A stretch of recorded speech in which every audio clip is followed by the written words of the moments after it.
عیسی علیہ السلام یو مړی راژوندی ورته وی زما د قوم ته ووایه تا باندې لاندې سال تیر شوی هغه وی صاحب نور خبر نه یم خو چې مړ شومه خښ یې کړم او خلق رانه لاړه څه کسان راغله لاس یې راسره میلاو کړ نور راغله بیا نور راغله چا وی زه ستا مونځ یم چا وی زه ستا روژه یم چا وی د ښي طرف ته چې ټول رانه پا کړکۍ ووتم ماړه کې خیال وکړو چې ته یوازې دلته څه کوې ته هم ورپسې ځه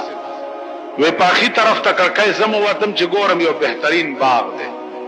ولی پکې بیږي زه دا ولی په غاړه کېناستم او دس مې کولو چې مانځه وخت دی حدیث کې راځي چې سړی مړ شي او په قبر کې خښ کي هر ټیم چې خو په ده باندې د قبر وخت چې دی زیړی مازدیګري یو جینۍ راغله او ما ته وایي چې کاکا دلته منځونه نشته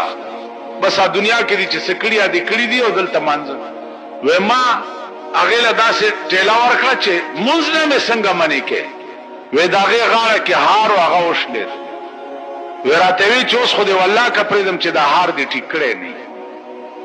وی د تار یو سر هغې ونیو او یو ما ونیو ملغلرې م پکې پیرلې او خبرې م کولې هار لا پیرلی شوی نه و چې تا آواز وکړو او زه راووت